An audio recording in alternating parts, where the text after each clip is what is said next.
Estamos de volta com mais um episódio do nosso podcast, Guardiões da Retenção. É um prazer ter você aqui, sabe?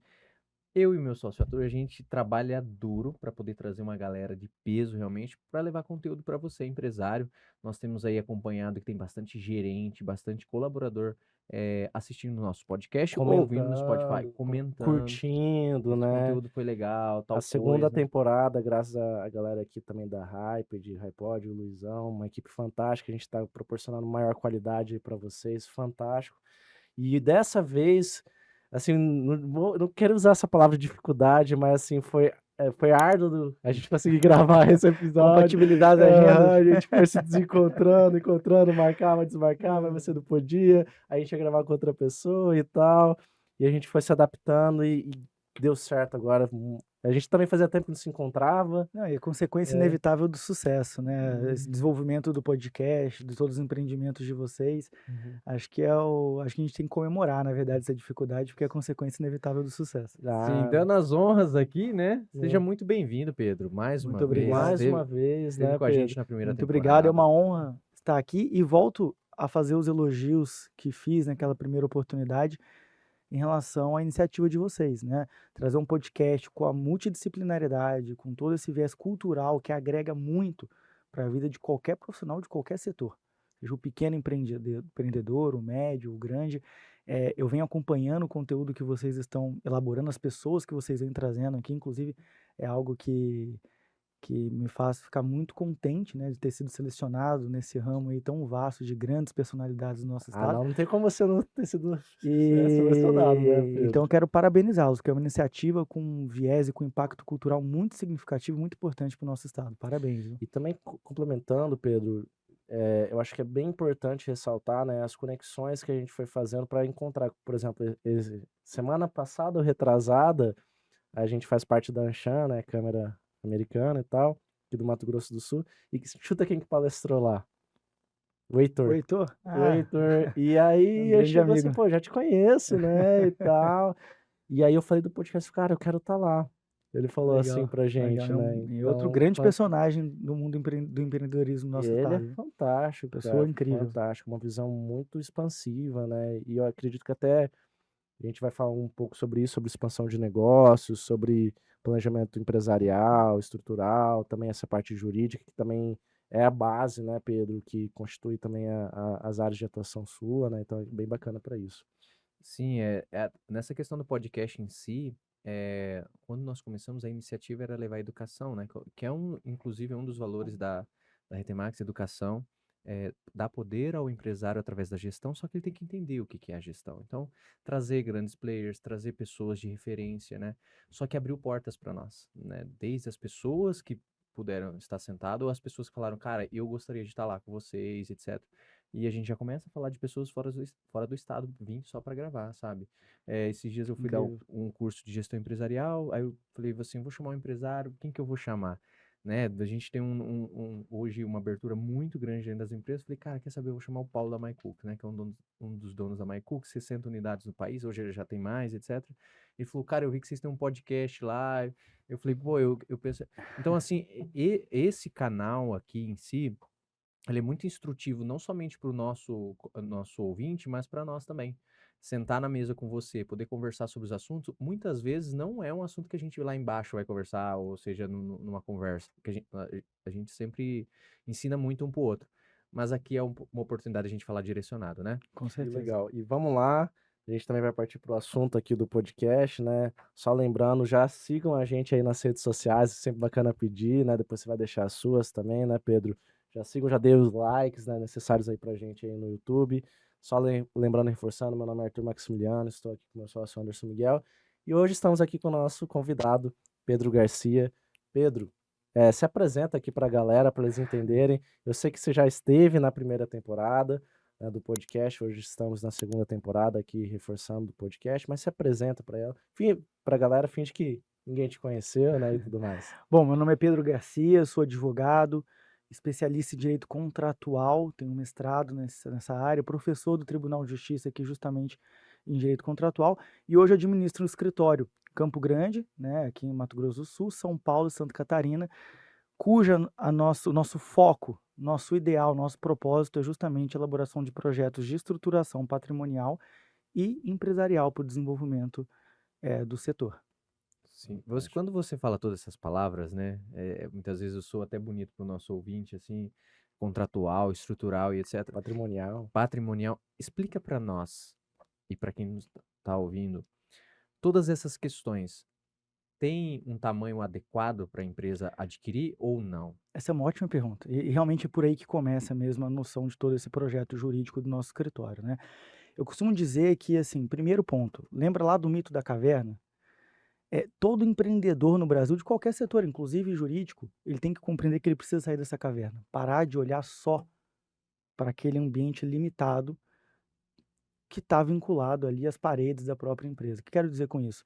Não existe empreendimento que não seja multidisciplinar. Essa é a premissa básica, tá? E ele precisa já surgir com essa mentalidade.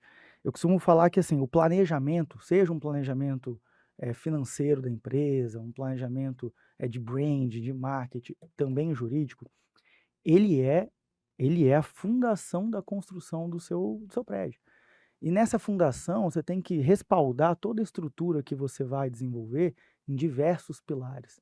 Você não joga toda aquele peso dos 20, 30, 50 andares que você construir em um pilar só, né. Então você quer construir uma empresa de engenharia, não basta pensar só em um grande projeto de engenharia.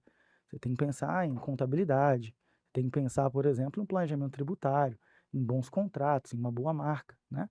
Então, sob toda essa ótica, a gente insere de forma conceitual para os clientes, independentemente do estágio que eles estejam nessa vida empresária deles, sejam, por exemplo, projetos embrionários, projetos já de alguns anos. Nós temos clientes de 40 anos de mercado, assim como temos clientes hoje que estão estruturando startups, né, estão começando agora com seus empreendimentos. A gente costuma dizer o seguinte: a ideia do planejamento jurídico, empresarial e patrimonial, ela serve justamente para te dar um norte, para te dar uns parâmetros um pouco mais normativos, né, para o caminho mais adequado e mais eficiente para você quer chegar, para onde você quer chegar.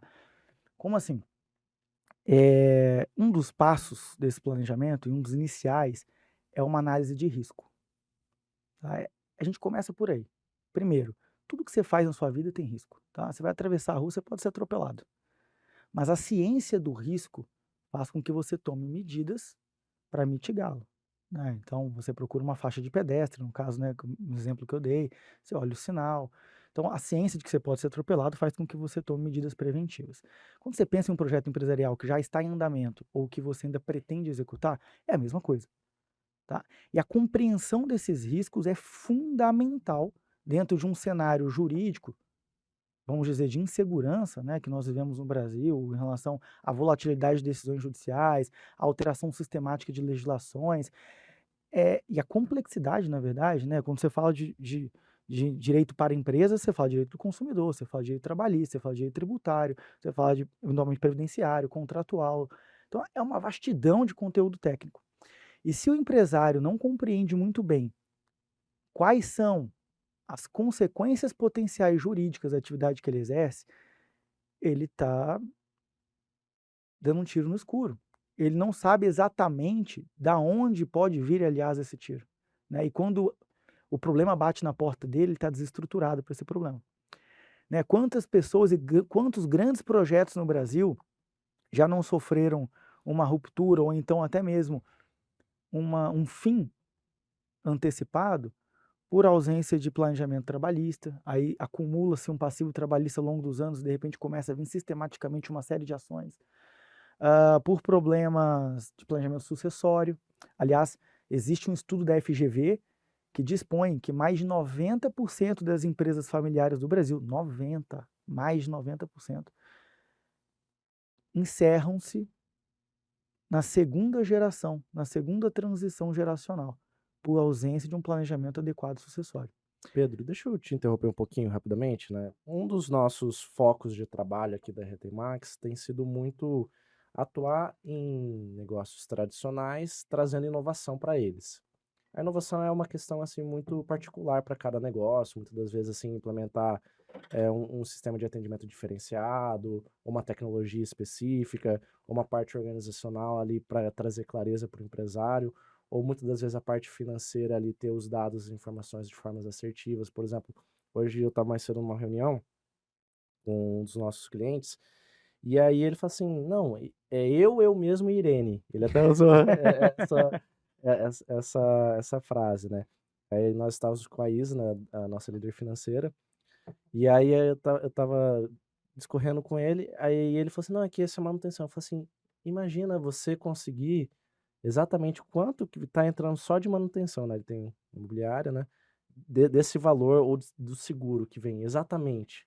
Eu falei, você pode aumentar o valor, pode diminuir, você pode tomar decisões assertivas. Isso. Ele falou, nossa, fantástico, eu nunca tinha isso. Eu falei, então, essa é a parte da inovação, que tem a ver com a clareza. E Perfeito. por que eu tô te trazendo esse parâmetro, né, Pedrão?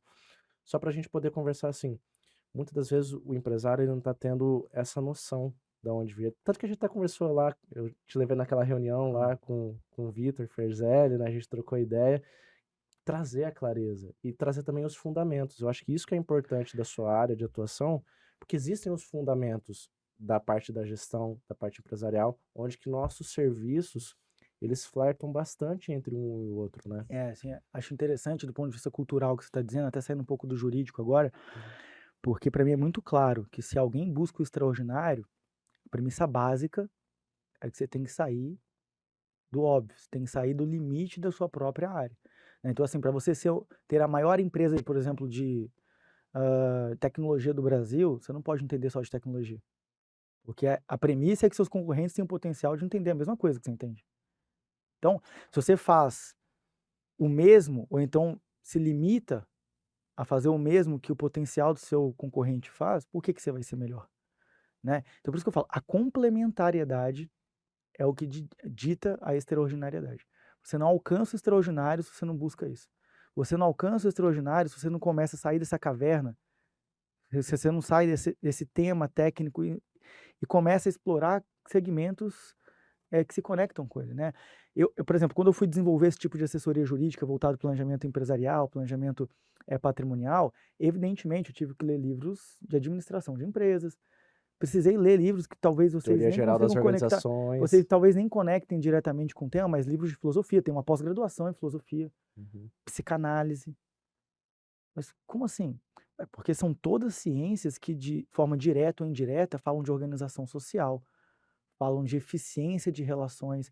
Quando você começa a falar, por exemplo, no Freud, o mal-estar da civilização, você está falando da necessidade de submissão do homem, do indivíduo, a um mal-estar para que a sociedade funcione. E não é isso que você fala quando você trata de temas como compliance?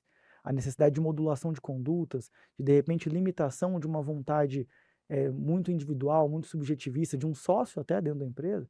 Porque eu costumo dizer o seguinte, sob uma ótica de organização empresarial jurídica, é fundamental o princípio de que a empresa não existe para o sócio. O sócio existe para a empresa.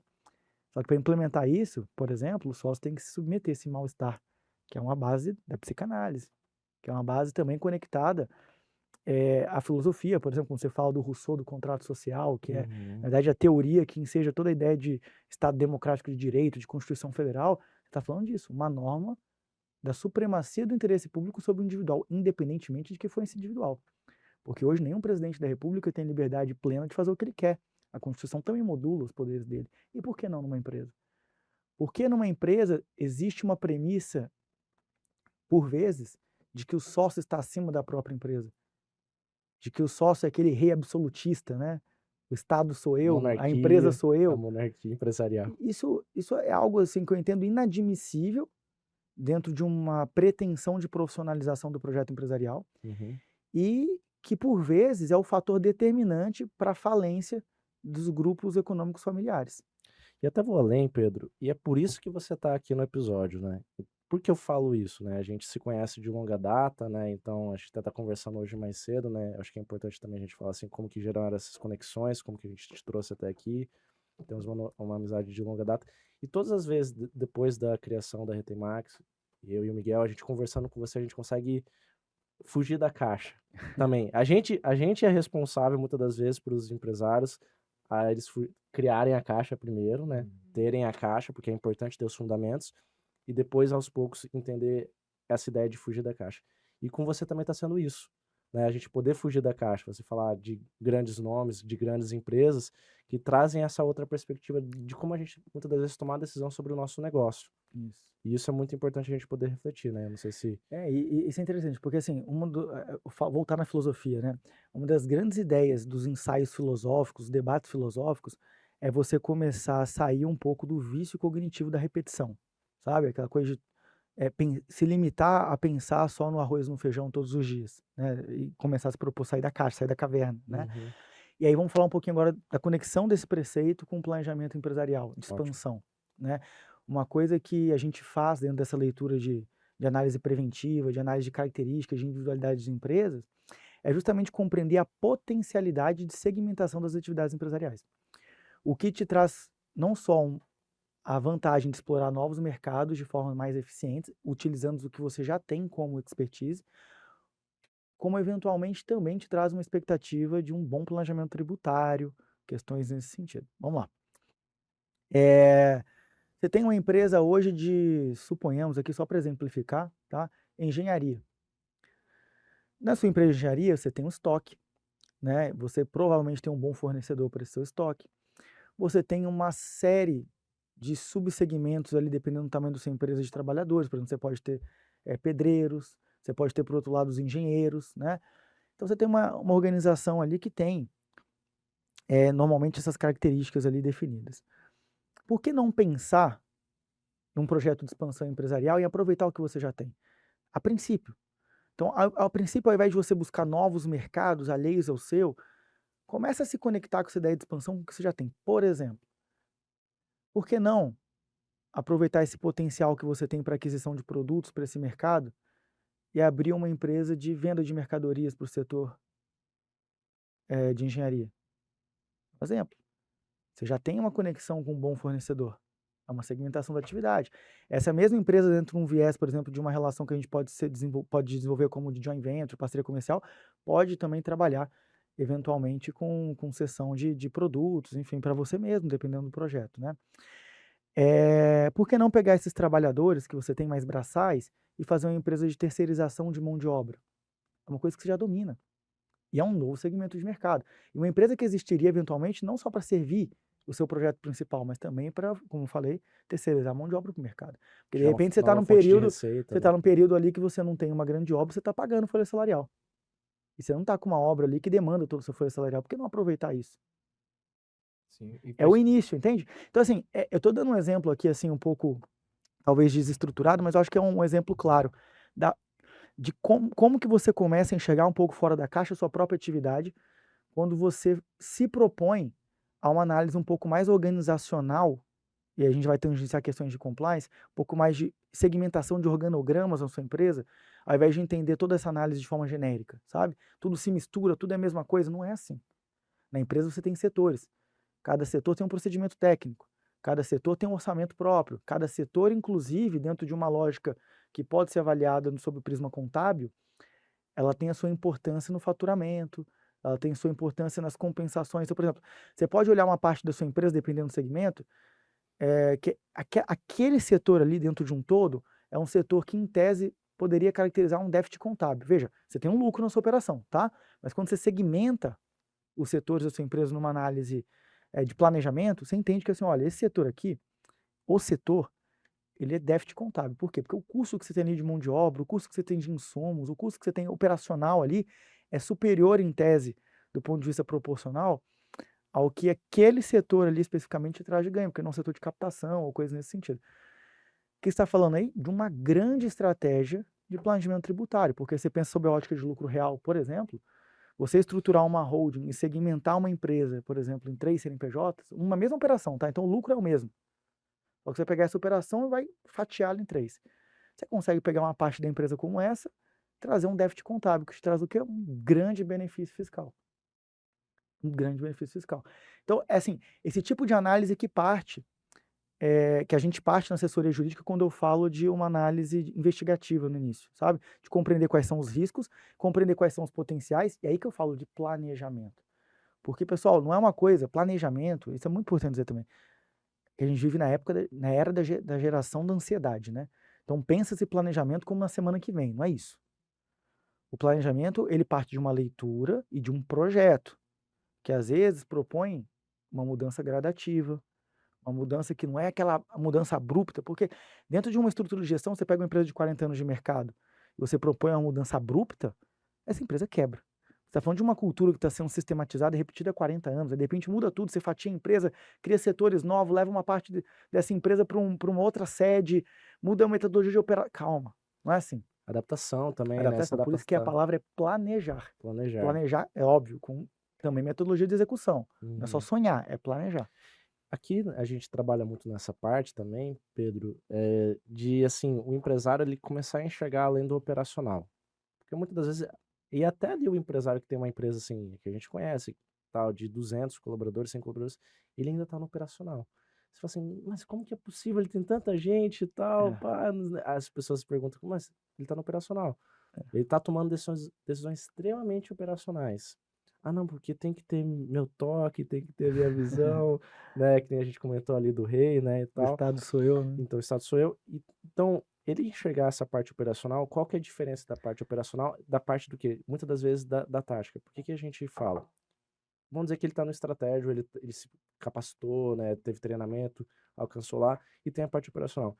E muitas das vezes, isso até vem ali do Fordismo, do Taylorismo, do Toyotismo também, né, que o gap que acontece operacional, gerencial, de gestão é o quê?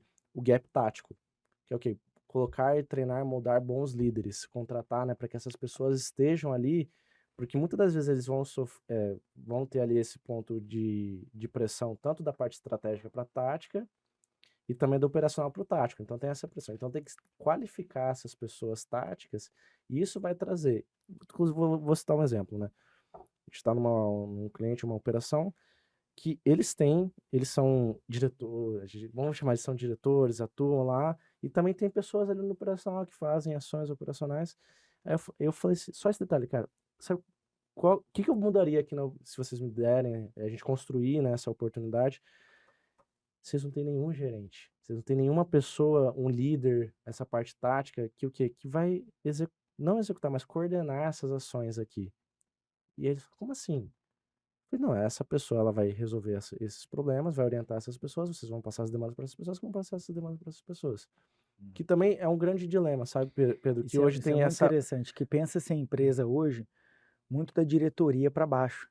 E Uhum, esquece-se que, na verdade, a organização ideal da empresa não é essa. uhum, Existe um problema cultural que no Brasil todo, tá? Mas aqui no nosso estado ele é muito, muito profundo, que é a confusão do sócio com o papel de sócio e funcionário.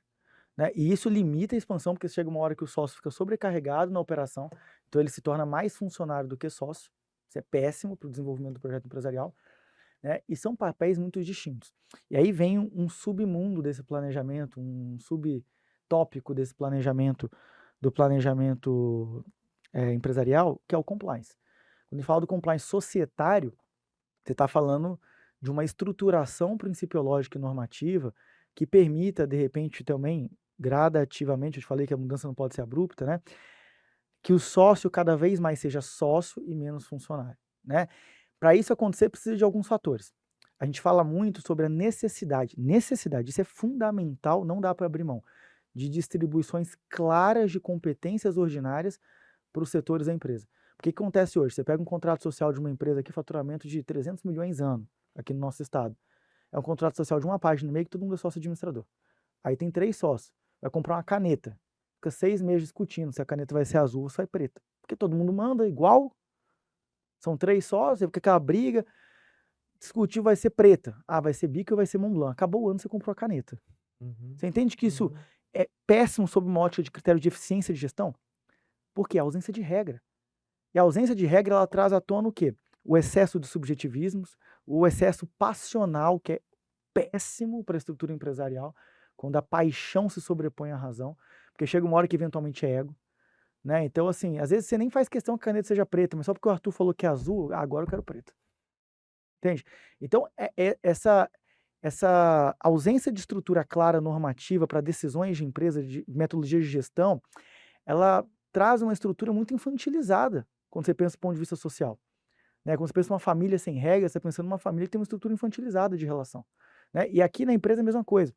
Então, assim, é muito importante nesse processo de planejamento empresarial, a gente falou um pouquinho de expansão agora há pouco e tal, mas, assim, pensando numa ótica de eficiência, que também entra nessa pauta, a distribuição clara, pormenorizada de competências ordinárias.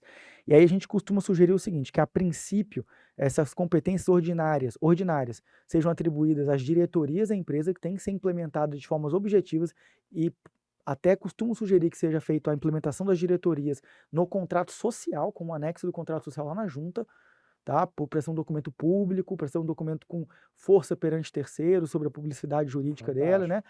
Com algumas potenciais aí, alguns potenciais acordos societários que podem ser um pouco mais reservados, que não precisam ser publicizados, mas a estrutura base desse organograma, sim, tem que ser uma estrutura pública, tá? Por conta de reflexos jurídicos, inclusive, que são importantes nessa distribuição de competência ordinária.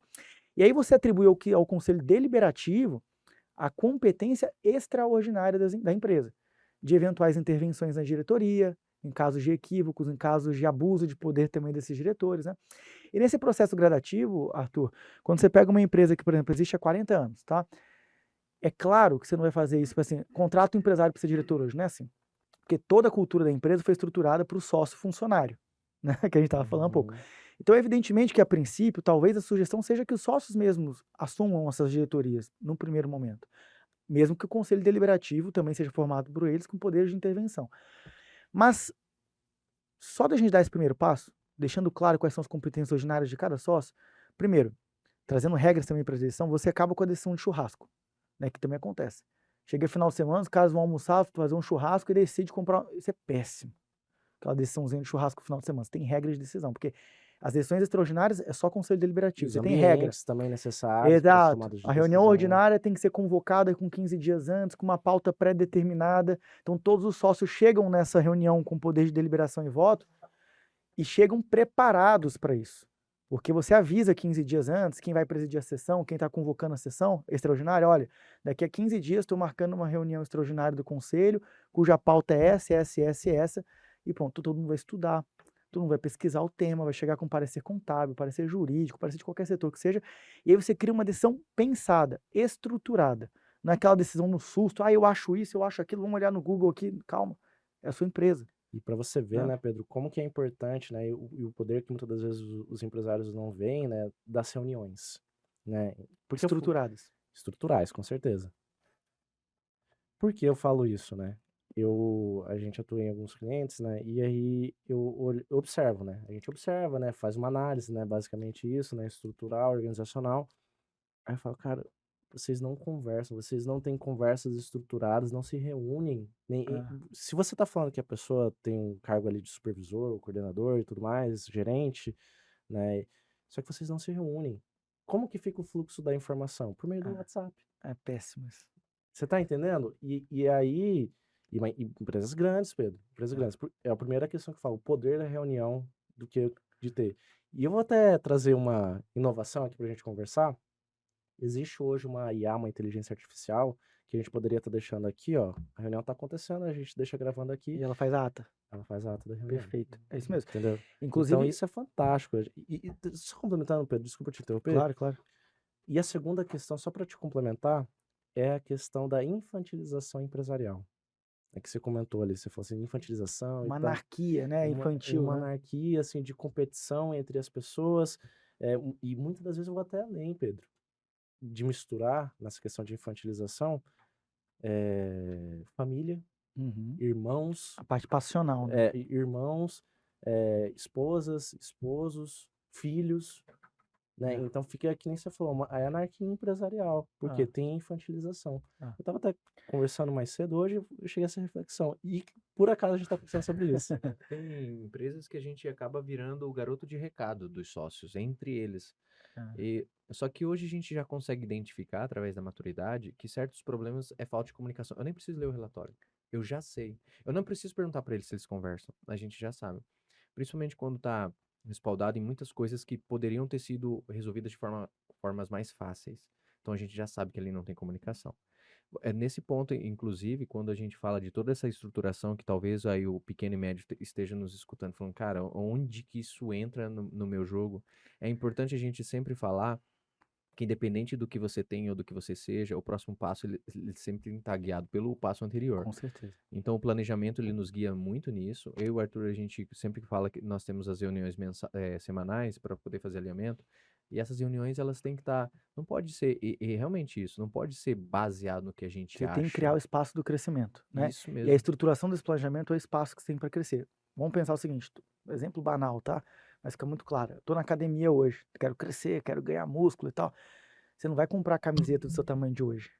Você vai comprar a camiseta do tamanho que você quer ter daqui a um mês. Porque senão daqui a pouco a camiseta rasga, não tem espaço para você crescer. Quando você fala do planejamento é isso. Você planeja um pouco acima do que você tem hoje, e se esse planejamento ele vai se expandindo, vai melhorando, vai se estruturando, mas sempre dando uma folga para o crescimento. O planejamento nunca pode ser do tamanho que você está hoje, e, sobretudo, evidentemente, nunca pode ser menor que você está hoje.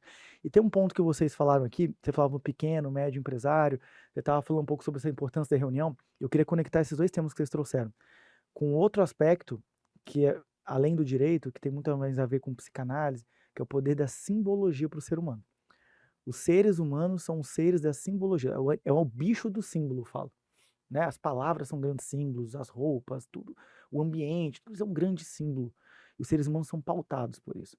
E a reunião, as regras, a estruturação, a profissionalização de uma empresa passa por esses símbolos. Então, o pequeno empresário, o cara que está começando hoje, que sonha grande, que quer crescer, quer desenvolver, se ele não cria esses símbolos de grandeza para si, ele se condiciona à mediocridade.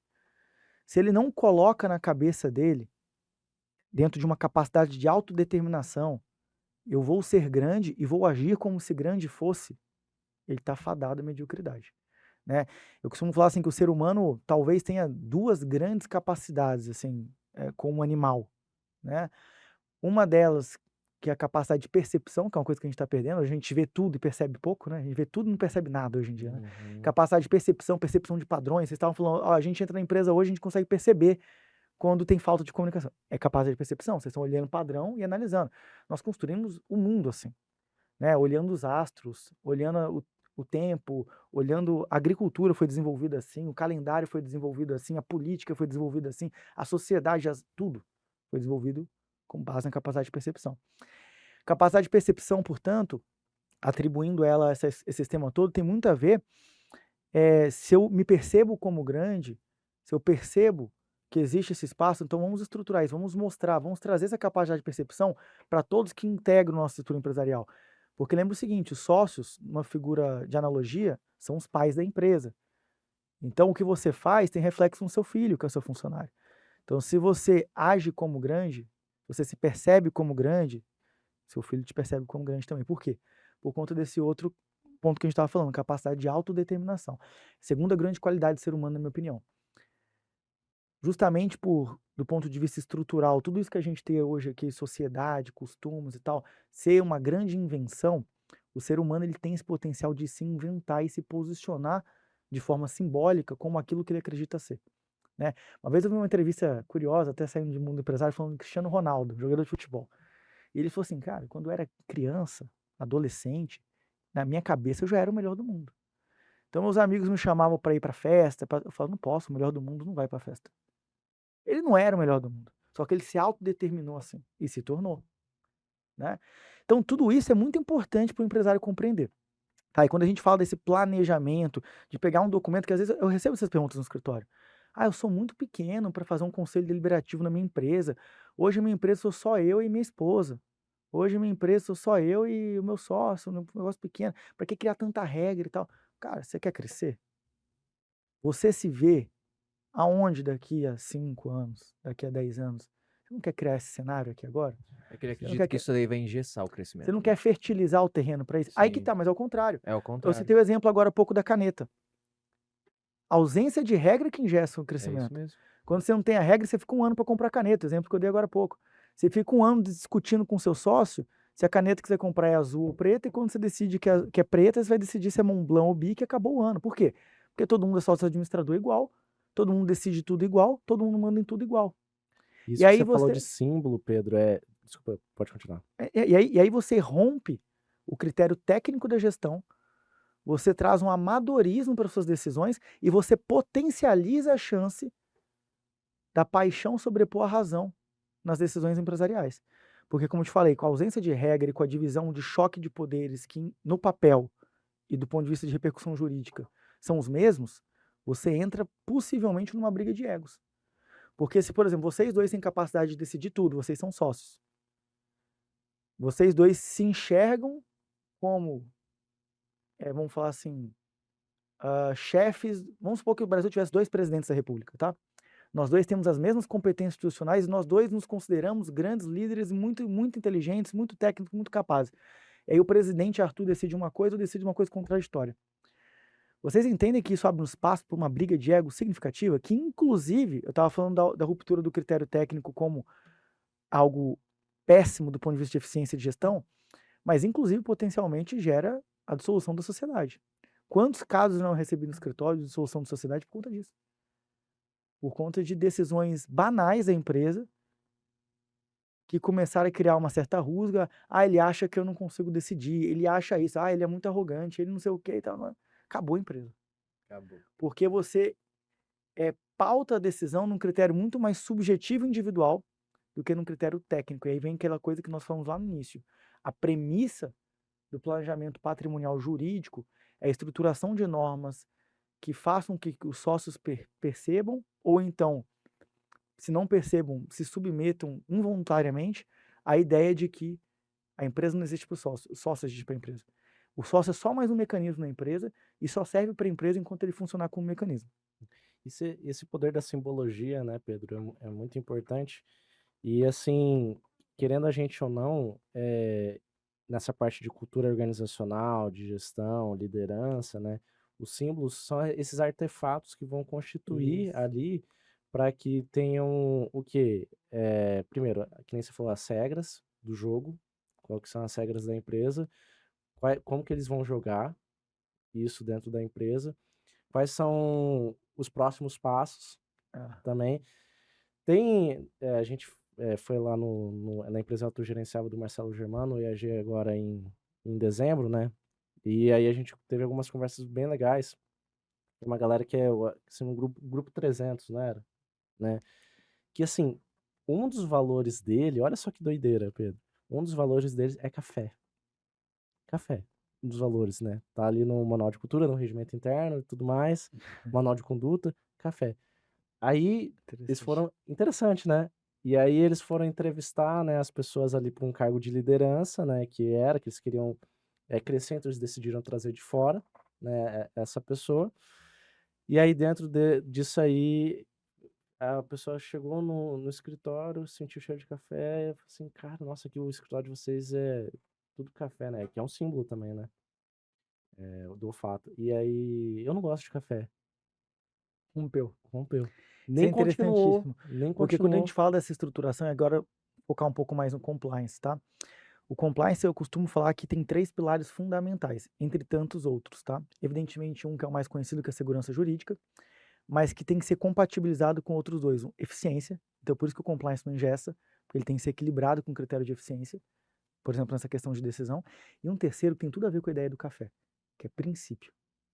E os princípios são justamente aqueles princípios talvez imateriais, subjetivistas, que trazem para a perpetuação do projeto empresarial um norte de quem nós somos e do que faz sentido dentro de um organograma, dentro de uma relação interna. Isso é muito importante, porque do ponto de vista jurídico e também do ponto de vista, agora falando traduzindo para empresas, as decisões não escritas, as decisões não objetivas, e existem várias decisões que todos nós temos que tomar todos os dias, imagina dentro de uma empresa, elas são sempre pautadas com a compreensão principiológica do ambiente ao qual você pertence. Que é o que é isso, do ponto de vista filosófico? Ética. A ética, ao contrário da moral, ela é uma perspectiva mais vinculada a um determinado grupo. Então, quando você cria um princípio ético desse do café, né, não é bobagem. Você está falando de um princípio de harmonização das relações internas, um princípio que une. A ética une. E a galera poder... A ética ela traz uma sensação de pertencimento, de grupo, que é uma sensação que é fundamental do ponto de vista, por exemplo, do RH, uma sensação fundamental do ponto de vista de, como eu falei, de equipe, de time, de bem-estar Bem-estar. e de começar a compreender que você faz parte de uma sociedade, que assim, a empresa ela é, do ponto de vista, de novo, de analogia, é uma sociedade, assim como o Brasil é, como Mato Grosso do Sul é, Campo Grande é. E essa noção de pertencimento, que, por exemplo, é muito desenvolvida nos Estados Unidos, aquela ideia do nacionalismo, das pessoas quererem cuidar do país e tal, ela é fundamental também do ponto de vista de estruturação jurídica das empresas. Uhum. O seu funcionário querer cuidar do seu projeto, querer cuidar da sua marca, querer cuidar do bem-estar, querer cuidar do café. Uhum. Tem algo muito Querer... legal. Isso é interessantíssimo. Por Não, isso que eu falei, é muito bacana é isso. fantástico, Pedro. Sabe porque tem algo que o Miguel trouxe, assim, para a conjectura aqui da parte da nossa cultura organizacional, que um dos nossos valores é a arte. Perfeito. A arte. Então, isso é muito bacana que ele chegou a essa conclusão e estava ali no meio, estava ali no ar, só que a gente nunca teve essa. Tínhamos essa percepção, sentíamos, tivemos a percepção, só que a gente não documentou. E a gente documentou isso. Né? Então, por exemplo, sou músico, né? Você conhece, Sim. né? O Miguel tem essa experiência com a filosofia, a arte. Então, todos os nossos documentos, eles têm essas características artísticas, Isso. né? Trazem até o renascentismo. Ah, Então, olha só como que deixa o negócio com substância e até para a gente poder tomar decisão. Assim, dessas pessoas, né? A gente fez uma decisão, uma contratação de uma pessoa que ele também é músico. Tinha isso lá, entendeu? Olha só que legal. E para a gente poder tomar decisões isso. melhores, ou para a gente poder estrategicamente participar de um evento, que Investir tem. nisso dentro da empresa. Então, por exemplo, pegar um colaborador seu eventualmente e pagar para ele um curso de artes plásticas, de história da arte. E aí você vai começar a conectar com outro subtema do planejamento empresarial jurídico, que é a tal da ESG, que todo mundo fala hoje. Que quando você fala do social ali, né, ESG, você está falando de medidas como essa, de pegar a cultura da empresa e investir no desenvolvimento do seu colaborador sob a ótica da cultura empresarial. Por exemplo, vamos supor, você tem uma empresa que tem uma cultura muito forte religiosa, que acontece em empresa familiar, principalmente aqui no estado que é mais conservador. Por exemplo, levar um padre toda semana lá para rezar uma missa. Aí isso é critério de ESG. A gente implementa lá no escritório, a gente tem uma parceria com uma empresa que tem um selo, né? A gente tem uma parceria com uma empresa que tem um selo ESG, eles têm legitimidade para aplicar esse selo, e a gente faz esses processos de adequação jurídica, que é um processo jurídico, né? Uhum. Tem um checklist que você vai preenchendo, e uma das perguntas que se faz é essa. Que tipo de incentivo cultural se dá para o seu colaborador? Você faz curso para o colaborador? Tem palestras na sua empresa? Você leva pessoas de outras áreas para ensinar questões da vida, por exemplo, planejamento financeiro, questões preventivas jurídicas? Tudo isso está no quesito lá da construção do seu ESG. Nossa. É interessantíssimo. Então, assim, é por isso que eu falo assim, não tem como pensar sobre o prisma jurídico no compliance só pela segurança jurídica. E essa é uma premissa equivocada que traz esse preconceito de que a estruturação desse projeto é uma estruturação que engessa. Não é. Porque essa estruturação, ela precisa concomitantemente, sem que um pilar se sobressaia ao outro. Lembra que a gente está falando de uma estrutura de um prédio, então eu estava falando, todos os pilares eles têm que se equilibrar aí nessa.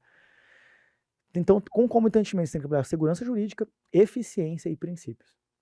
Porque é isso que perpetua a empresa.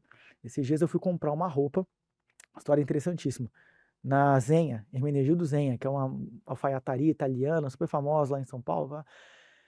E aí o vendedor, uma marca que existe assim, desde, se não me engano, 1910, se eu não me engano, tá? O vendedor da loja virou para mim e contou a história inteira da marca. E não só contou a história, ele tinha uma noção de pertencimento muito grande. Ele falou, Pedro, ele falou assim, aqui eu não me sinto só como vendedor de roupa, que parece que eu tenho um propósito. Porque é uma marca que é sustentável, como eu contar essa história. Todo o tecido sai do carneiro que a gente tem na nossa fazenda, lá não sei aonde, na Itália. Quando nasce cada filho de cada funcionário da empresa, eles plantam uma árvore e colocam a plaquinha com o nome do filho na árvore. Ele mostrou a foto da árvore com o nome do filho dele. Então veja, aqui eu não estou falando apenas de padronização, de normas jurídicas, eu estou falando de princípios. E olha como esse princípio traz uma noção de pertencimento que é fundamental para eficiência também operacional. Mas esse princípio é jurídico. Inclusive, ele estava me contando tudo isso é escrito, tudo isso é juridicamente escrito, e que por conta de ruptura principiológica, um dos herdeiros, Hermenegildo, foi expulso da sociedade recentemente. Um dos herdeiros, por ruptura principiológica. Pedro, teve algo que você está falando, nossa, me faz muito sentido. Ontem eu estava num aniversário, né, de uma amiga, e aí foi uma das pessoas da nossa equipe, né, que estava lá, e aí uma pessoa, tava eu, essa pessoa da equipe e tinha um amigo em comum nosso ali, perguntou: "Mas e aí, cara, o que que a empresa é? O que que a Retemax é e tal?". E aí eu fui começar a falar, essa pessoa já falou. Bateu no peito e falou: "Deixa Não, eu". ele já falou, ele já começou a falar e começou a apresentar, então: "Ó, a gente tem 3 frentes e tal". Aí eu falei: "Não, deixa você É falar, legal né". isso, né, cara. E aí ele explicou assim, mas ele, claro que ele tá em desenvolvimento, ele não foi tão profundo muitas das vezes Aham. como que a gente é, né. E aí E isso e essa é a etapa E aí você da vê que é liderança, né, interessante, de aí o papel constituir. funciona como? Um grande símbolo, né, os contratos são grandes símbolos da vida, de um negócio, de segurança jurídica, de concretude, né, então assim, assinar um papel tem um impacto simbológico, assim, muito interessante, simbólico aliás, perdão, simbólico muito importante para as pessoas, né. Então assim, quando a gente uma vez eu fui conversar com um gerente de uma empresa, e era na perspectiva do sócio, assim, um cara extraordinário, só que eles estavam com um problema. Estavam começando a pensar em demitir um grande profissional que eles confiavam, tinha todos os critérios por cargo de confiança, porque ele estava deixando de tomar algumas decisões, estava sobrecarregando o sócio. Chegava muita coisa para o sócio que ele imaginava que aquele cara precisava decidir sozinho. Eu fui conversar com ele. Aí eu falei: "Olha, você sabe que isso daqui é da sua competência?" Ele falou: "Sei". "Então, por que que você joga no colo do sócio?" Eu falei: "Então, eu sei que é da minha competência, mas são decisões que têm uma repercussão profunda. Há 10 anos atrás, quando eu assumi o cargo de gerente, me falaram, numa conversa de 20 minutos, que eu poderia decidir isso. Só que eu não sei se o sócio lembra. Não sei se o sócio lembra. Eu vou assumir essa bucha pra mim? Vou jogar pros caras, eles decidem. Quando você coloca no papel também, é isso que eu falo, quando você coloca no papel também tem essa questão, agora falando de eficiência. Porque quando você fala da distribuição de competências ordinárias, eu falei das diretorias, a gente fala, evidentemente, de todos os cargos de confiança e até dos colaboradores, que tem um viés preventivo para evitar equiparação salarial, aquele papo todo, desvio de função, mas também tem esse viés de eficiência. Porque o colaborador, ele não só sabe toda a vírgula do que está inserido na função dele, como ele tem uma segurança de que realmente ele pode decidir aquilo, tá? Uma segurança de que aquela é a competência dele, que ele pode decidir, que se ele decidir, o sócio não terá legitimidade, por isso que eu falo, a empresa está acima do sócio, porque o próprio sócio tem que abaixar a cabeça para as regras, o sócio não terá legitimidade de demiti-lo porque ele decidiu algo que é competência dele. O sócio não pode falar: "Por que você decidiu isso? Aí era comigo". Não, tá no papel, tá no contrato.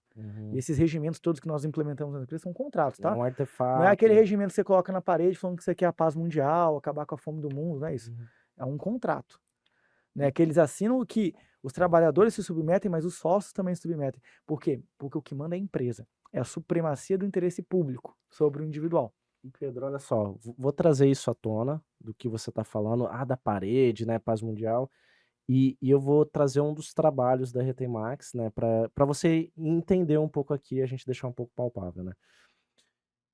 Um dos documentos muito importantes da empresa é eles entenderem, o ponto de vista educativo da empresa, né, essa parte de manual de cultura, só que essa é a parte da cultura que você documenta, você alinha, você faz. Aí o que que acontece? A segunda etapa é trabalhar a liderança. Porque aqueles valores que estão na parede, o que que acontece? Tá lá. O que que você vai fazer com eles? Eu falo pra galera, isso que eu falo: "Cara, bacana que você tem. Que você faz?". Aí eu tampo: "Cara, vocês sabem?". É, E aí o que que a gente faz? Cada líder ser um guardião de um projeto e também ser um guardião de um dos valores da empresa. é Tudo interessante bem, isso. e por quê? Porque a gente deixa palpável. Pô, se você, o seu nome, João, um dos valores que você é guardião é a Hã, honestidade e você é do setor de vendas, hã. como que você vai fazer para Você trabalhar vê isso como dentro que da tudo é muito equipe? cultural no Brasil, né. Nós temos esse problema mesmo. Diversas empresas que nós entramos falam para mim assim: "Ah, mas já tem um regimento interno". Eu já Aí eu tenho vou lá, o manual de regimento cultura. interno já tem manual de cultura. São 3 papeizinhos colados numa parede com uma letra fonte 10 no meio daquela parede, pé direito duplo, ninguém nem sabe, nem consegue ler o que tá lá, Nem o sócio sabe o que tá né. escrito ali. E por quê? Porque a gente tem uma cultura no Brasil especificamente, de que a formalidade vale mais do que o resultado. Então, por exemplo, você vê pautas políticas. Para o político não interessa se a população sabe ler. Interessa ele poder falar que 95% das pessoas são alfabetizadas. Mas vai colocar o livro para esses 95 lerem, para você ver como que eles vão ler. Olha a eficiência disso. Não interessa. Infelizmente. É um problema gravíssimo cultural. A gente vive de número e não de resultado. Que né, não necessariamente são coisas que se misturam, né? Nem sempre. Né? Então, assim, essa cultura, por isso que eu falo, a gente tem que entender um pouco disso. E da mesma forma que os vícios culturais dos sócios refletem sobre os trabalhadores, os vícios culturais políticos refletem sobre as empresas, as pessoas no nosso país. E a gente tem um pouco disso mesmo. As empresas falam, mas já cumpri esse critério. Cumpriu porque você colocou um papel na parede, mas isso, na prática funciona? Na prática tem repercussão? Como que está a relação cultural dos seus colaboradores? Você tem problemas de furto? Você tem problemas de agressão interna verbal? Você tem abuso de autoridade? Como que está isso? Porque então não foi cumprido. Então não foi cumprido. Então você falhou no seu propósito. Por quê? Porque, de novo, existe uma confusão. Esses são temas multidisciplinares. E às vezes, dentro daquela ideia de você estar dentro de uma caverna, você começa a achar, o empresário acha que tudo é gestão empresarial não é. Porque só vai funcionar na prática, do ponto de vista prático, essas normas todas que você está implementando, se aquilo tiver repercussão jurídica. Essa é a lógica do Estado Democrático de Direito. A gente fala que é o Estado positivo de direito. Porque você cria as normas e, veja, em nenhum momento o Estado fala para você que você não pode matar. Não existe uma lei que fala isso. Né? Nenhuma lei fala que você não pode matar. Só que se você matar, você vai preso. Aí você fala, puta, eu não quero ser preso. Então eu não vou matar. E aí você vai criando uma cultura de que matar é errado. Uhum. Inicialmente você não mata porque você não quer ser preso. Só que a compreensão de que você não quer ser preso, você não mata, vai gerando uma cultura de que isso é errado. Porque tem uma repercussão negativa. Uhum. E isso é errado, errado, errado, errado. Então hoje meu filho de 3 anos fala, matar é errado. Ele nem associa com o perigo da prisão, ele já acha que é errado culturalmente. E tem Porque isso. está no papel e tem uma repercussão prática. Então veja, se você não normatiza esses princípios e as consequências das rupturas desses princípios, é mera diretriz, não é norma. E quando não é norma, você não gera o que, do ponto de vista estrutural jurídico, a gente fala que é o estado positivo de direito, que é a imposição de uma norma cuja consequência modula a conduta. E o que é fantástico, Pedro, que você comentou ali, me veio à cabeça, assim, vícios empresariais. Né? Por que eu falo de vícios empresariais? Quando a gente entra nas organizações, a gente conversa com donos de empresa, amigos, colegas, clientes, fornecedores e tudo mais, eles falam sobre isso. Nós temos isso aqui é feito. E por isso que é do papel nosso, dentro da consultoria, a gente poder evidenciar o que eles têm, o que deve ser recriado, o que deve ser reconduzido, porque esses documentos eles têm que ser atualizados. Às vezes o cara fez, sei lá, 20, 30 anos, 40 anos atrás, 5 anos Com atrás, certeza. e se E o perdeu. mundo mudou, E a se empresa perdeu. mudou, As a empresa é em outro pessoas patamar, as pessoas as diferentes. gerações são Exato, diferentes, o financeiro é exato, diferente, exato. o plano de contas tem que ser diferente, E aí você vê que esse o acompanhamento... produto é diferente, Exato. a percepção do Ah, mercado é diferente. E eu só vou complementar aqui, Pedro, só, com licença. E é que é o quê? Essa parte do manual de cultura, eu vou voltar nisso só para evidenciar, né? As pessoas falam, não, eu tenho, olha que bacana, olha que bonito. Eu falo, cara, é bonito pra caramba. Mas o que você faz com isso? Por isso que o projeto de estruturação organizacional, ali a parte de gestão, eles são etapas, né? Que é desses pilares, cultura, liderança e gestão. Para chegar nos números, para chegar nos resultados, para a gente tratar disso e as consequências, ou o que acontece, o que deve ser feito, né? Como que a gente contorna isso. Perfeito. E aí que eu falo que são vícios empresariais, porque os empresários, muitas das vezes, eles têm. Só que aí a gente chega, fala, não, dá para aproveitar isso, que isso. Fala, cara, a gente vai fazer do zero, esquece. É assim, com todo o perdão da palavra, queima. Queima, joga, a gente reformula. Não vai queimar, mas reformula, atualiza, né? Porque tem que estar as pessoas passando por aquilo, né? E aí a gente tá falando de simbologia, né? Qual que é o grande problema hoje no Brasil que a gente vai levar para a empresa? A sensação de impunidade, porque as normas não têm consequências práticas. Por isso eu te falo, as diretrizes da gestão empresarial, elas não podem ser desvinculadas de uma consequência, inclusive para os sócios. Quando a gente fala de compliance societária, a gente cria procedimento de sanção do sócio. Se um sócio descumpre a função dele, por exemplo, você é diretor financeiro, você tem uma competência X. Se você faz Y, que é a competência do diretor, por exemplo, do outro setor, você tem sanção. Você tem que pagar uma multa para a empresa. Se você age arbitrariamente para além do exercício das suas competências ordinárias como sócio, por exemplo, ou como diretor da empresa, ele tem que restituir a empresa.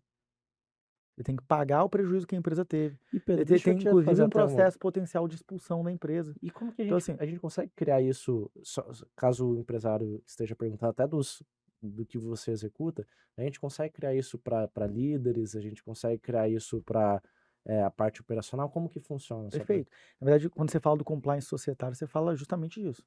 Fala da fantástico. normatização das relações societárias. E sempre que a gente fala de normatização, a gente fala de consequências também, em casos de ruptura dessas normas, para evitar a sobreposição de competências, para evitar o conflito de competências, para evitar o abuso de competências que prejudicam o fim da atividade empresarial, que é o sucesso da empresa, não do sócio.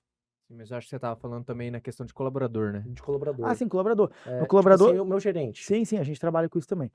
Porque que eu te falo, a gente sempre tenta começar esse trabalho, sugere isso pelo menos aos clientes, que a gente comece de cima para baixo. Porque eu acho que a cultura normalmente vem de cima para baixo. Então a gente vem compliance societário e depois a gente vai para o trabalhista, que se conecta com essa premissa. Porque no trabalhista a gente tem um regulamento interno trabalhista que também não é aquele papel que fica na parede, que é um contrato. E que nesse contrato, por exemplo, entre outras questões, a gente fala de regras de relacionamento interno, que tem a ver com a base principiológica, né? Por exemplo, onde começa e onde termina o limite da sua individualidade dentro de um ambiente de trabalho. Porque de repente você tem a religião X, você tem a religião Y, e no trabalho eu não quero ficar escutando briga de religião, não é saudio para o trabalho, por exemplo. Né? Então a gente fala de regras de relacionamento. A gente fala de distribuição de competências também para cada função de forma muito pormenorizada. Porque o que acontece? Às vezes fala assim, você é do setor de vendas, você também é do setor de vendas. Setor de vendas. Aí você tem 10 pessoas do setor de vendas, tá todo mundo se matando ali. Porque você acha que a vírgula daquela questão é sua, você acha que aquela vírgula também é sua, e não é assim. Você pode ter 10 pessoas no setor de vendas e cada uma delas tem uma atribuição diferente dentro daquele setor. Você pode ter 2 recepcionistas e cada uma delas tem uma atribuição diferente dentro da recepção. Porque senão, se você não faz isso, você está perdendo eficiência, porque senão todo mundo faz tudo e ninguém faz nada, né? E você está potencializando um conflito interno também, né? Então, assim, também tem um risco de não discriminação específica das atividades sob uma ótica trabalhista, que é muito importante, que é eventualmente equiparação salarial, desvio de função, né? São ações recorrentes no judiciário. Quando você tem uma função não muito clara, aí, por exemplo, assim, eu sou recepcionista e eu passo um pano ali na recepção, eu vou falar que eu também sou faxineiro e tenho acúmulo de função. Então você tem que discriminar, faz parte do trabalho da recepcionista não limpar a empresa, mas manter o ambiente de trabalho higienizado, que é diferente, manter e limpar, né? É diferente. Então, assim, são questões que precisam estar escritas. Dentro dessa ótica também, falando de outras questões agora, Arthur, você tem o planejamento financeiro também inserido nesse contexto. Por quê? Porque você tem soluções trabalhistas reais que permitem ao empresário uma economia lícita com encargos trabalhistas dentro de uma ótica de regulamento interno trabalhista. Por exemplo, com a implementação de um sistema correto de prêmios. Veja, prêmio não é gratificação. Tá? Prêmio não tem reflexo trabalhista, mas é diferente de gratificação. E por que eu falo uma noção correta? Porque prêmio, por não ser gratificação, algo nesse sentido, não ser comissão também, são figuras jurídicas distintas, ele não pode ser padronizado. Ele tem que estar sempre vinculado a um critério discricionário do gestor, com pagamento variável, volátil, não pode ser todo mês a mesma coisa, por exemplo. Então aqui você traz a expectativa do quê? De trazer um grande profissional de um setor, de repente com uma base salarial um pouco menor, mas com um sistema de distribuição de prêmios que traga para esse trabalhador a expectativa que se ele realmente desempenhar o que ele promete desempenhar pela capacidade dele, no final do ano ele vai ganhar muito mais do que ele esperava ganhar de salário. E você vai ter um custo menor. Isso é interessante. Às vezes o cara quer ganhar 10 mil de salário. Você fala, puta, mas o reflexo trabalhista é altíssimo. Você fala, faz o seguinte, eu te pago na carteira 8 mil, mas dentro de um ano eu posso te dar não sei quantos mil de prêmios se você realmente trabalhar. É possível. Você não vai prometer, não é algo vinculante, é possível. Então é capaz que no final do ano você pague mais para ele do que ele queria receber e você gaste menos por conta da ausência de reflexo trabalhista ou premiação. Isso está no regulamento interno trabalhista. Né? Aí no regulamento interno, outra dor que a gente trabalha muito, que é uma dor real, procedimento de demissão por justa causa, procedimentos de apuração de faltas, então a gente tem um processo de sindicância, a gente tem um canal de denúncias que a gente implementa, para o colaborador manter no sigilo, inclusive a princípio desse colaborador poder fazer denúncia de assédio sexual, assédio moral, furtos dentro da empresa, né? Coisa nesse sentido. Aí a gente inicia toda uma sindicância, tem um procedimento fixado no regulamento das trabalhistas, por isso que eu falo, é norma jurídica, tem até processo. Então eu vou demitir o fulano por justa causa, ok. Qual que é o maior risco? A reversão no judiciário, né? Então está caracterizada a hipótese lá do 482 da CLT de demissão. Eu notifico o cara da abertura do processo de demissão por justa causa. Ele vai ter um prazo de defesa. Nessa defesa a gente já faz uma análise das razões dele. Se ele não se defendeu, já coloca uma cláusula que a ausência de defesa gera uma presunção de que aquelas alegações da demissão são verdadeiras. Isso no judiciário tem muita relevância. tá? Tem muita relevância no judiciário, porque a gente está falando aqui de uma distribuição do ônus da prova, e hoje o Código de Processo Civil permite esse tipo de distribuição do ônus da prova, então isso é extraordinário, né? E então você tem um processo para poder demitir com justa causa de forma mais segura. E se na defesa dele se entender que faz sentido o que ele está falando, de repente você até revê o ato, ou até, ao invés de fazer por justa, faz sem justa causa. Pedro, fantástico, meu amigo, fantástico. Tem muito pra gente É, conversar, muita coisa. né? Eu tô monitorando aqui, eu sou chato mesmo, desculpa. É, Mas assim, o que a gente dá para refletir? Assim, tem muitas ações, né, para serem executadas nas empresas, né, para serem colocadas em prática, né, para que possam crescer, possam melhorar, possam expandir, possam ter planejamento, possam ter organização, né, possam ter o compliance, que é de super muita importância aí na operação. E o que eu vou já deixar aqui de antemão, né, Pedro, que é para você estar presente na terceira temporada, ainda na com segunda, a gente certeza, chamar uma pessoa para constituir com também aqui o certeza. debate, né, a Não, e gente nós poder ter falamos isso. muito sobre compliance hoje, tem muito espaço ainda para falarmos sobre planejamento empresarial, planejamento tributário. Tem São temas bastante. fundamentais no nosso estado, pouco explorados. Quando a gente fala de negócios rurais, quando a gente fala de criação de holding, cada vez mais se fala sobre a holding, mas não se entende muito a Uhum. importância dela, É, né? Quando você pega os livros de Harvard, por exemplo, você entende que a razão de existir do instituto, uhum, por que que existem as holdings, elas estão relacionadas à eficiência de gestão. Eficiência de gestão, a uma capacidade de você desenvolver projetos multidisciplinares empresariais, unificando a gestão e trazendo uma mesma diretriz de decisões empresariais para todos esses projetos.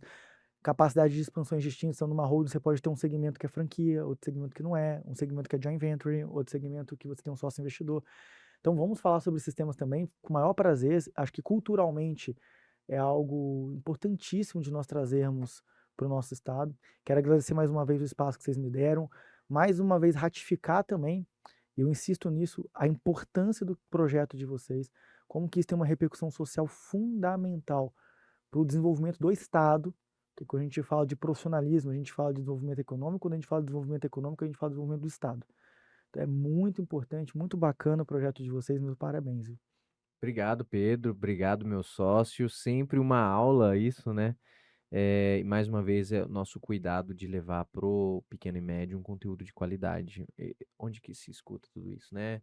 É muito difícil, ainda mais por ser vários assuntos ali ligados ao direito, onde pode ajudar a empresa a crescer. E eu gostei muito do episódio também, só ressaltando assim, deixando também um insight, né, do final do episódio. Se quiser também deixar uma mensagem final também, Pedro, é importante também, da importância dos símbolos e dos artefatos para as empresas, né, sejam elas as atas, sejam elas as reuniões, sejam elas os documentos, sejam elas o pragmatismo dos documentos na prática mesmo, né, o que pode ter de repercussão, as consequências de não executar, de executar, o que pode ser feito, o que pode ser melhorado.